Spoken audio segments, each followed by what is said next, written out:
Doctor எங்களுக்கு ஃபாஸ்டா எப்படி பிரெக்னன்ட் ஆறது அந்த நைட் டைம் ஸ்லீப்புங்கிறது ஸோ நம்ம லைஃப் ஸ்டைல் இதில் ரொம்ப முக்கியம் ஸோ அந்த ஒரு 10வது நாள்லேருந்து ஒரு 20 நாள் வரைக்கும் இந்த 3 திங்ஸை நீங்கள் ஃபாலோ பண்ணிங்கனாலே கண்டிப்பாக உங்களுக்கு பிரெக்னன்சி அமையும்.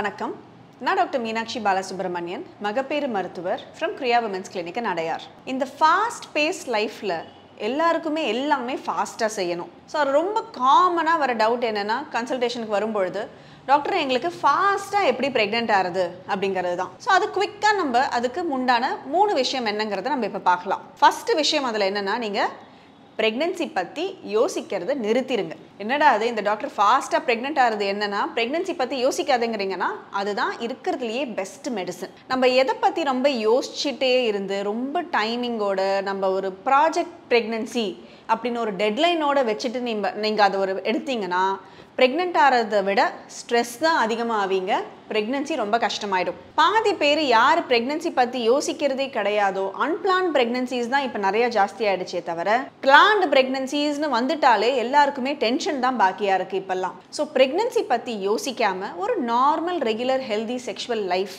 வித் நம்ம டேட்ஸ் பற்றி கொஞ்சம் நம்மளுக்கு கவனம் இருக்கணும். ஸோ அந்த ஒரு 10வது நாள்லேருந்து ஒரு 20 நாள் வரைக்கும் நம்ம கண்டினியூஸாக ரெகுலராக நீங்கள் உங்களோட நார்மல் ஃபேமிலி லைஃப்பில் இருந்தீங்கனாலே ப்ரெக்னென்சி கண்டிப்பாக ஆகும். அடுத்தது நம்மளோட லைஃப் ஸ்டைல். ஸோ நம்ம லைஃப் ஸ்டைல் இதில் ரொம்ப முக்கியம். அதே மாதிரி தான் ஃபாஸ்ட் பேஸ் லைஃப்பில் எப்போ பார்த்தாலும் ஃபுட் ஆர்டர் பண்ணிவிட்டு வெளியில் சாப்பிட்டுக்கிட்டு எக்ஸசைஸ் பண்ணாமல் செடென்ட்ரி லைஃப் ஸ்டைலாக இருந்தோம்னா ப்ரெக்னென்ட் ஆகிறது ரொம்ப கஷ்டம்.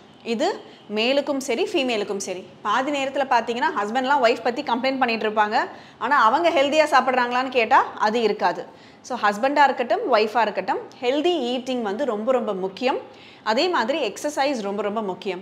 ஸோ நல்ல ரெகுலர் ஹெல்தி டயட், நல்ல ஒரு எக்ஸசைஸ் அட்லீஸ்ட் ஒரு 1 ஹவருக்கு ஒரு 3-4 டைம்ஸ் இன் அ வீக் பண்ணுறது ரொம்ப அவசியம். நல்ல ஒரு ஹைட்ரேஷன் ரொம்ப முக்கியம். இது எல்லாத்தையும் விட ரொம்ப முக்கியம், அந்த லேப்டாப்பை 9 மணிக்கு மேலே மூட்டை கட்டி வச்சுட்டு அட்லீஸ்ட் ஒரு 10 மணிக்காவது தூங்க போயிடுறது ரொம்ப அவசியமுங்க. அந்த நைட் டைம் ஸ்லீப்புங்கிறது ரொம்ப முக்கியம். அப்போ தான் நம்மளுக்கு அந்த ஒரு ஹார்மோன்ஸு நம்மளோட சிர்காடியன் ரிதம் எல்லாம் ரெகுலரைஸ் ஆகிறதுனால நம்மளோட ஹார்மோன் நல்லா இருந்தால் தான் நம்மளோட ஒவேரியன் ஃபங்க்ஷன், நம்மளோட செமன் ஃபங்க்ஷன் எல்லாமே நல்லா இருக்கும். ஸோ நைட் டைம் ஸ்லீப் ரொம்ப அவசியம். இதை தாண்டி அடுத்தது 3வது, ஒரு சில சமயம் ஒரு நாள் ரொம்ப நாள் ஆயிடுச்சு நீங்கள் ப்ரெக்னென்சி ட்ரை பண்ணினா ஒரு டாக்டர் போய் பார்த்தீங்கன்னா ஒரு ப்ரீ ப்ரெக்னென்சி கவுன்சிலிங் மாதிரி பண்ணுவாங்க.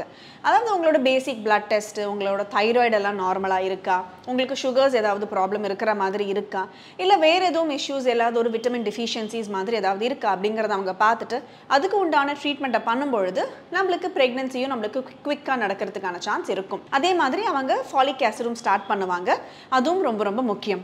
ஸோ இந்த மாதிரி நீங்கள் ஃபாஸ்ட்டாக ப்ரெக்னென்ட் ஆகிறதுக்கு இந்த 3 திங்ஸை நீங்கள் ஃபாலோ பண்ணிங்கனாலே கண்டிப்பாக உங்களுக்கு ப்ரெக்னென்சி அமையும்.